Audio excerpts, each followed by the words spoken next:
Hola, soy Gabriel León y estás escuchando La Ciencia Pop, un podcast sobre historias de ciencia.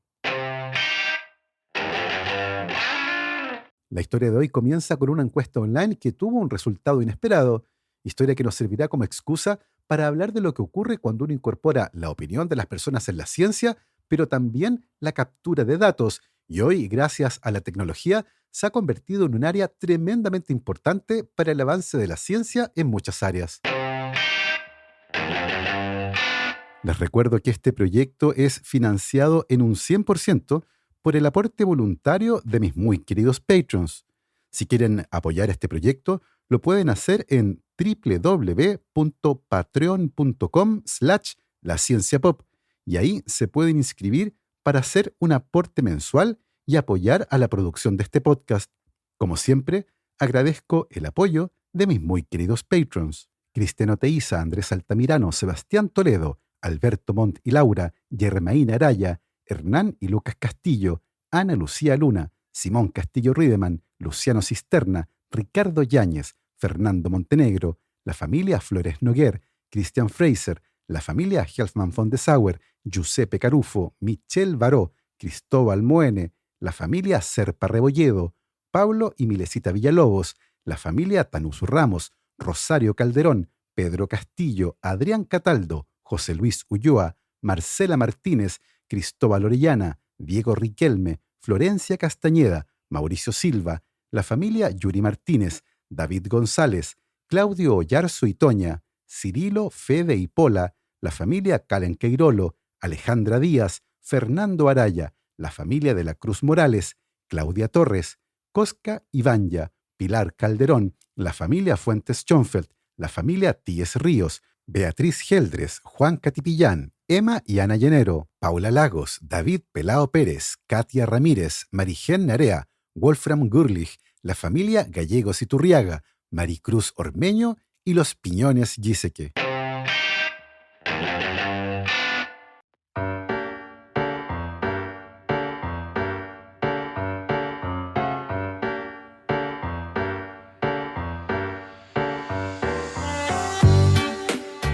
Marjorie Finlay nació el 5 de octubre de 1928 en Memphis, Estados Unidos, y fue una cantante de ópera que se destacó como soprano tras ganar un concurso de talentos en 1950.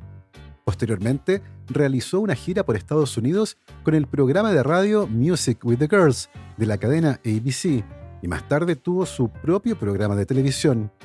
En su comunidad se destacó además como una cantante de la iglesia a la que solía asistir, y fue en esa faceta que tuvo una enorme influencia sobre los intereses musicales de su nieta, una niña llamada Taylor Allison Swift. Taylor Swift nació el 13 de diciembre de 1989 y su carrera musical, independiente de los gustos de cada uno, es impresionante, tanto por su longevidad como por su capacidad para reinventarse. Taylor Swift comenzó como una joven promesa de la música country, pero con el paso de los años ha dominado los géneros del pop, folk y alternativo.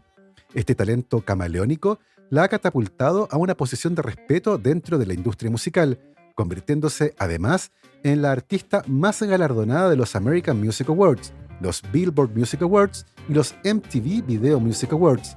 Además, tiene el mayor número de premios al álbum del año en los premios Grammy y es la persona que más veces ha sido galardonada como Artista Global del Año por la Federación Internacional de la Industria Fonográfica.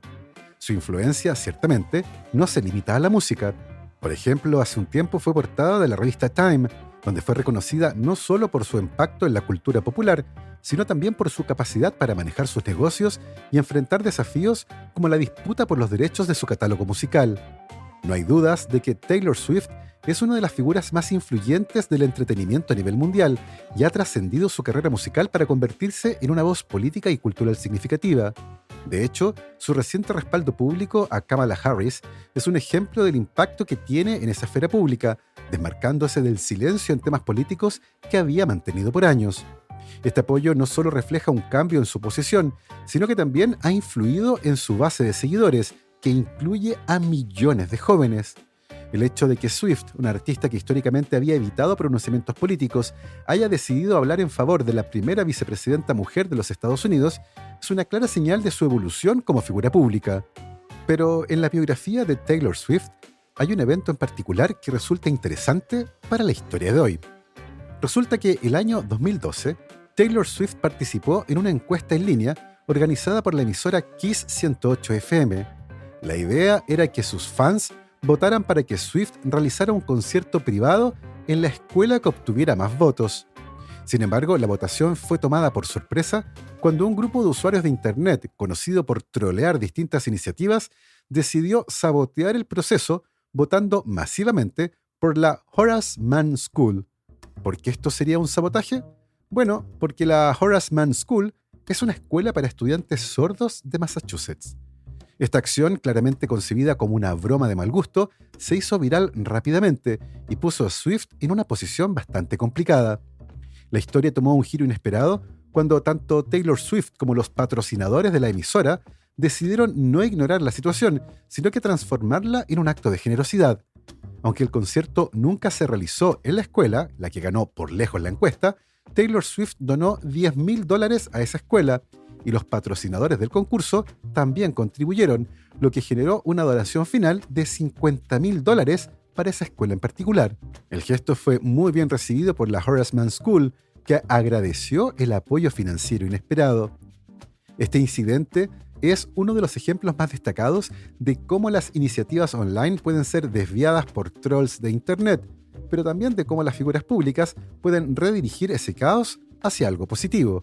Y eso es algo que ocurre en todos los ámbitos. El año 2016, el Consejo de Investigación del Medio Ambiente Natural del Reino Unido lanzó una campaña pública para nombrar a un nuevo buque de investigación polar. Este barco, que costó $200 millones, estaba destinado a explorar las regiones más remotas del Ártico y la Antártica, y era una inversión muy importante para la ciencia británica. Como parte de un esfuerzo por involucrar al público en la ciencia, la institución decidió abrir una votación online para que la gente sugiriera nombres y votara por sus favoritos.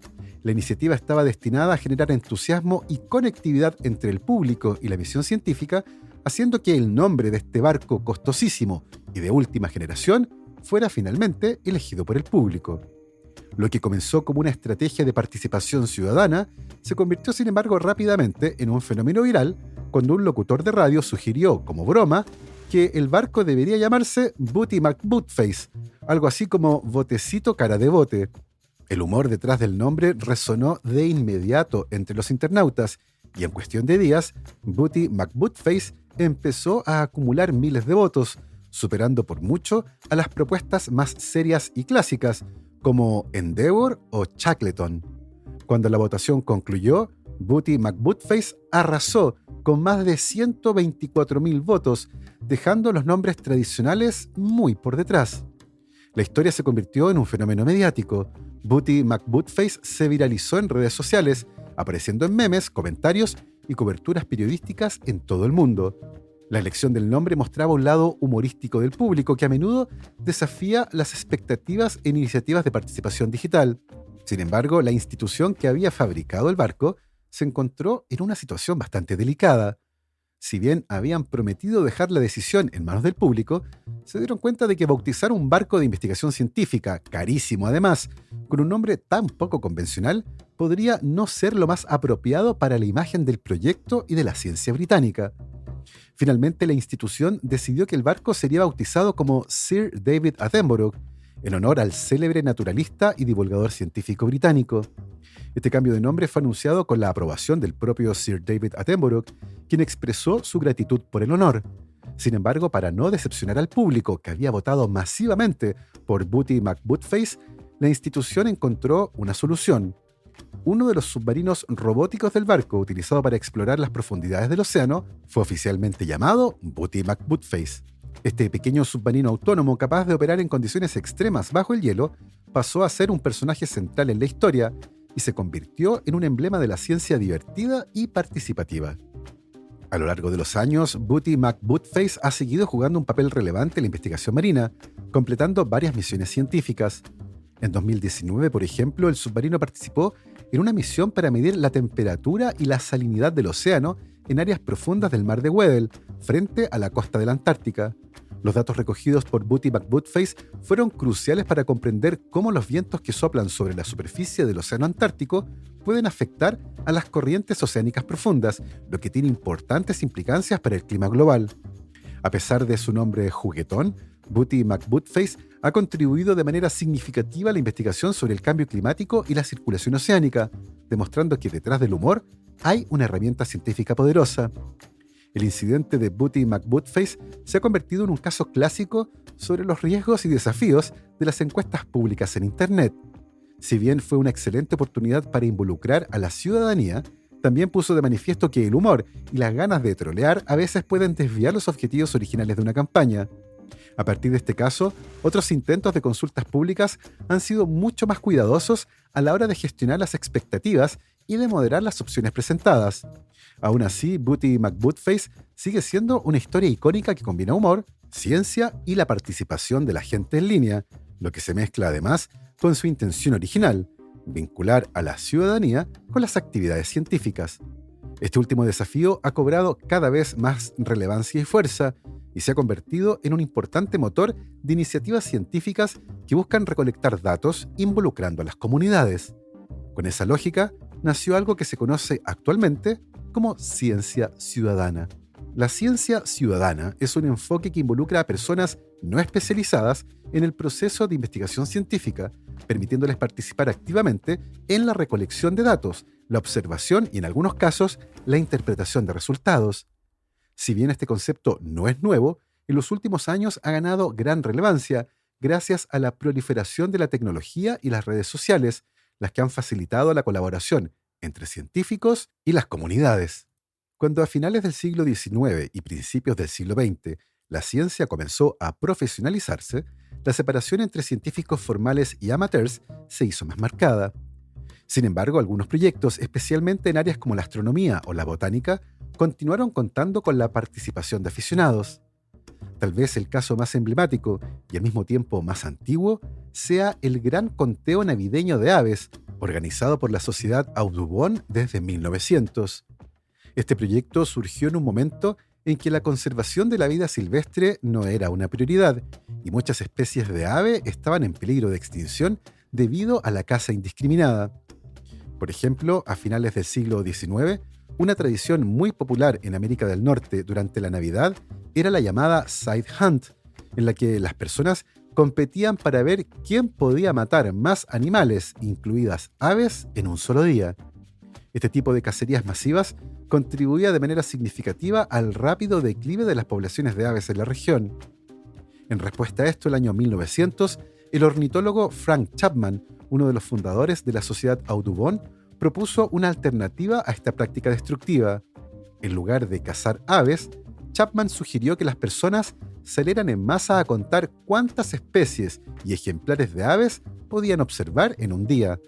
Así nació el Gran Conteo Navideño de Aves, que tenía como objetivo no solo generar conciencia sobre la necesidad de proteger a las aves, sino que también reunir datos que pudieran ser utilizados para estudiar a las poblaciones y migraciones de estas especies a lo largo del tiempo.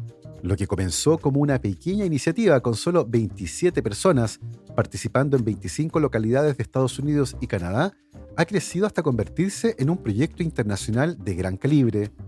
Hoy, el Gran Conteo Navideño de Aves involucra a decenas de miles de voluntarios que salen cada año, entre el 14 de diciembre y el 5 de enero, a registrar las aves que ven en su entorno. Estas observaciones abarcan miles de lugares en América del Norte, Centroamérica, América del Sur, el Caribe y otras regiones, convirtiéndose en una de las mayores y más completas fuentes de datos sobre la biodiversidad global. Los participantes en el Gran Conteo varían desde observadores de aves experimentados hasta familias y aficionados que salen por primera vez con guías en mano. No se requiere un conocimiento especializado, lo que hace que este proyecto sea accesible para cualquier persona interesada en la naturaleza. Los voluntarios se organizan en grupos que cubren áreas específicas y las observaciones se registran y comparten a través de una plataforma en línea gestionada actualmente por la Sociedad Audubon. Los datos recolectados son luego revisados y analizados por científicos que los utilizan para monitorear tendencias a lo largo del tiempo en las poblaciones de aves, así como para identificar posibles amenazas a las especies. A lo largo de sus más de 120 años de historia, el Gran Conteo Navideño de Aves ha proporcionado información crítica sobre el estado de las poblaciones de aves en América. Gracias a los datos obtenidos por los ciudadanos a lo largo de varias décadas, los científicos han podido identificar cambios en los patrones migratorios, fluctuaciones en las poblaciones de aves y los efectos del cambio climático en estas especies. Por ejemplo, estudios basados en los datos del Gran Conteo de Aves han revelado que muchas especies de aves están desplazando sus poblaciones hacia el norte a medida que el clima se calienta, lo que tiene importantes implicaciones para la conservación. Por otro lado, el éxito del Gran Conteo de Aves también ha sido fundamental para guiar políticas de conservación, y los datos obtenidos han sido utilizados por agencias gubernamentales, organizaciones no gubernamentales y científicos para proteger hábitats críticos para las aves y para implementar programas de conservación específicos. Un ejemplo claro es el esfuerzo por preservar los lugares de anidamiento de las aves migratorias, que dependen de hábitats como los humedales y las costas. Para muchos participantes, este evento anual se ha convertido en una tradición familiar o comunitaria, una oportunidad para conectarse con la naturaleza y aprender más sobre las aves locales. A través de la participación activa de ciudadanos comunes, el proyecto ha ayudado a crear una red global de personas que están comprometidas con la protección del medio ambiente. Además, este proyecto ha demostrado el poder de la ciencia ciudadana a largo plazo. Ningún estudio científico financiado por un organismo gubernamental podría haber mantenido la constancia de monitoreo y la recolección masiva de datos que el Gran Conteo de Aves ha logrado durante más de un siglo. El éxito del proyecto radica en la colaboración entre científicos y ciudadanos, mostrando cómo la participación pública puede enriquecer y ampliar los esfuerzos de conservación científica. En definitiva, el Gran Conteo Navideño de Aves es un claro ejemplo de cómo una simple idea, cambiar una práctica destructiva por una que favorezca la conservación, puede transformarse en un esfuerzo colectivo a escala planetaria que sigue generando impactos positivos, tanto en el ámbito científico como en la conciencia pública sobre la protección de las especies. Ahora bien, es cierto que el Gran Conteo Navideño de Aves es probablemente el ejemplo más antiguo de ciencia ciudadana, pero probablemente no es el más famoso. El más famoso de todos los proyectos de ciencia ciudadana es uno que se conoce con la sigla SETI. El proyecto SETI, que quiere decir Search for Extraterrestrial Intelligence o búsqueda de inteligencia extraterrestre, es probablemente el ejemplo más conocido de ciencia ciudadana a gran escala. Iniciado en 1960, SETI tiene como objetivo detectar señales de vida extraterrestre inteligente a través de la observación de ondas de radio y otras señales electromagnéticas que provienen del espacio. Los investigadores que forman parte de SETI buscan patrones en estas señales que no puedan ser explicados por fuentes naturales, como estrellas o planetas, y que podrían indicar la presencia de civilizaciones tecnológicamente avanzadas. A lo largo de su historia, SETI ha evolucionado y se ha diversificado en varios proyectos, algunos financiados por el gobierno y otros por instituciones privadas, como el SETI Institute en California. Sin embargo, lo que realmente lo vincula con la ciencia ciudadana es un subproyecto lanzado en 1999, llamado SETI at Home, que ha permitido que personas de todo el mundo colaboren en la búsqueda de señales extraterrestres desde sus propios hogares. SETI at Home fue una iniciativa pionera de computación distribuida, una técnica que permite utilizar el poder computacional de miles de computadores personales para procesar grandes cantidades de datos de manera más eficiente. El proyecto ofrecía una oportunidad única para que cualquier persona con una computadora y conexión a Internet contribuyera a la investigación científica. Los participantes simplemente descargaban un programa que, cuando sus computadores no estaban en uso, analizaban fragmentos de datos de radioastronomía obtenidos por radiotelescopios como el de Arecibo en Puerto Rico. Estos datos, imposibles de procesar en tiempo real por los recursos limitados del proyecto, se distribuían entre millones de usuarios alrededor del mundo. Cada uno de esos usuarios contribuía analizando una pequeña porción de los datos en búsqueda de señales que podrían indicar la existencia de vida inteligente. Este enfoque no solo permitió procesar enormes cantidades de datos que de otra manera habrían quedado archivados, sino que también involucró a millones de personas en la investigación científica, quienes pudieron formar parte de un esfuerzo global. Aunque hasta ahora SETI no ha detectado evidencia concluyente de vida extraterrestre, SETI at Home sigue siendo uno de los proyectos más emblemáticos de ciencia ciudadana, ya que democratizó el acceso y la participación en la búsqueda de vida más allá de la Tierra. La conexión entre SETI y la ciencia ciudadana se encuentra en la filosofía subyacente: aprovechar la capacidad y curiosidad del público para colaborar en proyectos científicos de gran envergadura. SETI at Home mostró que la ciencia no tiene que estar limitada a los laboratorios o centros de investigación especializados. Más bien, puede expandirse y ser enriquecida por la participación masiva de ciudadanos que, aunque no sean científicos profesionales, tienen el deseo de contribuir al conocimiento global. Además, SETI ejemplifica la interacción entre tecnología avanzada y participación pública. Gracias a la computación distribuida y a la infraestructura digital, fue posible organizar a millones de personas de manera efectiva, lo que marcó un hito en la evolución de la ciencia ciudadana moderna. SETI at Home finalizó su operación activa oficialmente el año 2020, aunque el análisis de datos aún continúa, y el proyecto sigue siendo un ejemplo de cómo la ciencia ciudadana puede ser utilizada en investigaciones que requieren una gran cantidad de procesamiento de datos o esfuerzos de observación distribuidos. Existen otros ejemplos de ciencia ciudadana que son notables, los que en algunos casos han implicado la participación de científicos amateurs que de manera individual han logrado realizar algunos descubrimientos muy interesantes. Este es justamente el caso de Scott Tilley y el satélite IMAGE. Scott Tilley es un radioastrónomo aficionado canadiense y se convirtió en protagonista de esta historia el año 2018, cuando detectó señales de un satélite que se creía perdido desde hacía más de una década. El satélite en cuestión, llamado IMAGE por Imager for Magnetopause to Aurora Global Exploration, fue lanzado por la NASA en el año 2000 con el objetivo de estudiar la magnetosfera terrestre, la capa protectora que rodea nuestro planeta y nos protege del viento solar y la radiación cósmica. Durante los primeros años de su misión, el satélite IMAGE realizó descubrimientos significativos sobre la interacción del campo magnético de la Tierra con el viento solar y ayudó a producir imágenes globales de las auroras. Sin embargo, el año 2005, la NASA perdió contacto con el satélite. Se intentó restablecer la comunicación en múltiples ocasiones, pero sin éxito. Luego de un tiempo, el proyecto fue declarado como oficialmente perdido y la misión se dio por concluida. A pesar de los logros iniciales, el satélite IMAGE quedó olvidado hasta que Scott Tilley lo redescubrió más de una década después. Tilley, quien se dedica como aficionado a rastrear satélites y señales de radio provenientes del espacio, había estado siguiendo una pista diferente en el invierno del 2018. Su objetivo original era rastrear la señal de un satélite espía secreto de la NASA, conocido como SUMA, y que había fallado durante su lanzamiento a principios de ese mismo año. Mientras rastreaba señales en frecuencias de radio, Tilley encontró algo inesperado: una señal en la misma banda de frecuencias que utilizaba el satélite IMAGE. Sorprendido por el hallazgo, Tilley comenzó a investigar más a fondo. Comparó las señales recibidas con las frecuencias conocidas del satélite IMAGE y se dio cuenta de que, contra todo pronóstico, había encontrado el satélite que la NASA había perdido más de 12 años atrás.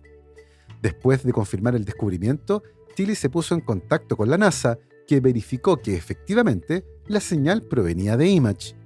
El redescubrimiento del satélite fue un gran acontecimiento, y si bien nadie sabía por qué el satélite IMAGE había vuelto a emitir señales, la NASA se apresuró a intentar restablecer contacto completo con el satélite y evaluar si podría volver a utilizarse para la ciencia. Esta era una oportunidad muy atractiva, ya que el satélite contenía instrumentos únicos para analizar la magnetosfera de nuestro planeta. Sin embargo, luego de un tiempo, la NASA volvió a perder el contacto con el satélite y se cree que sus circuitos pudieron haber sido dañados por el mismo viento solar. Años más tarde, la NASA recobró la conexión con el satélite, pero sin embargo, la volvió a perder luego de un tiempo. Los científicos creen que el satélite sufrió algún tipo de desperfecto, pero que probablemente sigue en su órbita, y están esperando que tal vez algún evento como un eclipse pueda ayudar a restablecer el funcionamiento de alguno de sus circuitos.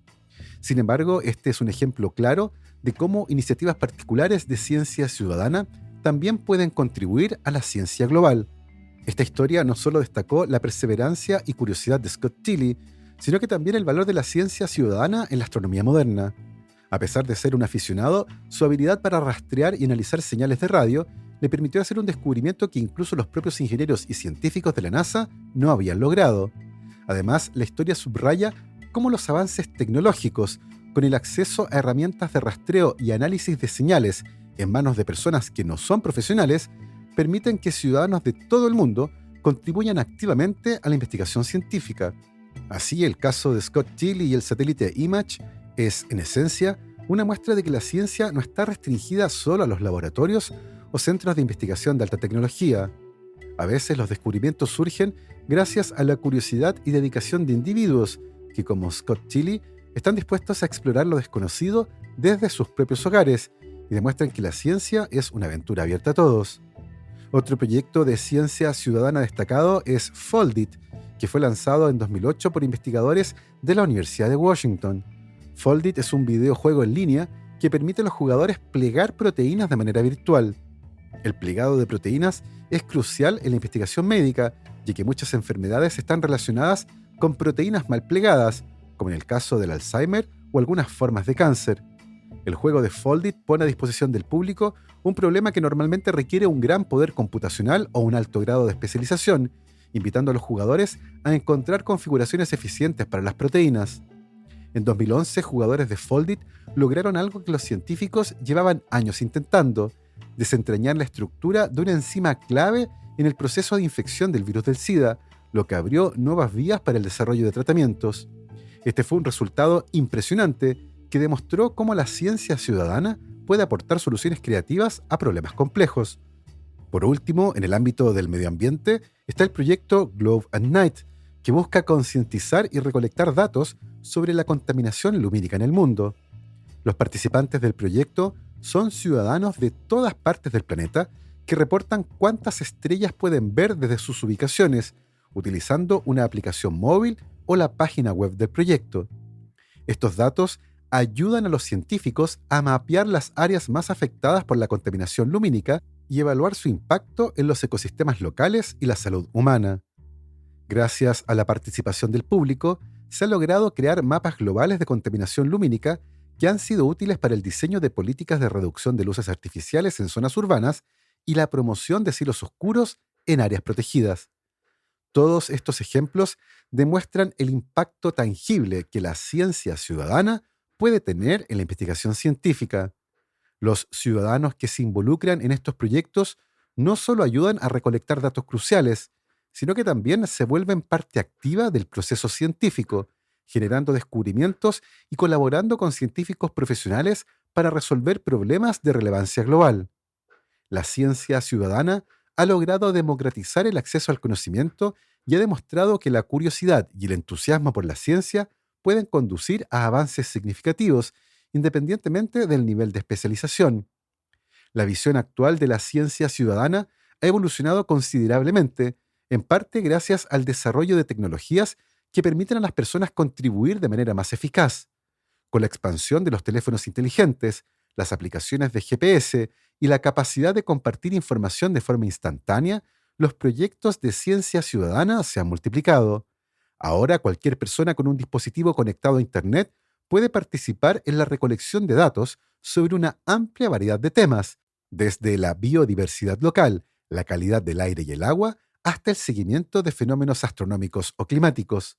Plataformas como Zooniverse y aplicaciones como iNaturalist han sido fundamentales para coordinar a ciudadanos de todo el mundo en esfuerzos de investigación colaborativa.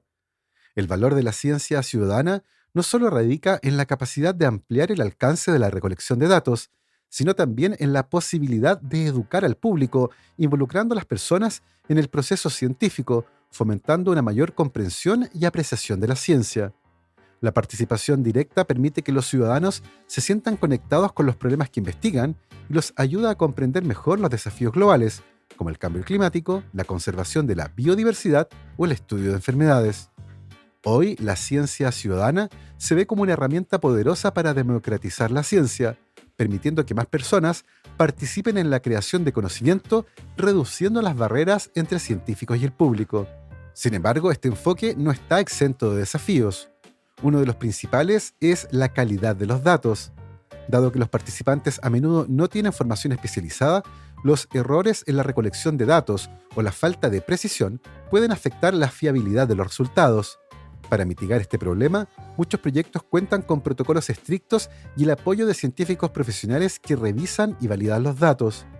La ciencia ciudadana se ha convertido en un enfoque moderno y tecnológicamente habilitado, con el potencial de ampliar la participación pública en la investigación y de contribuir a una mayor comprensión de la ciencia en la sociedad.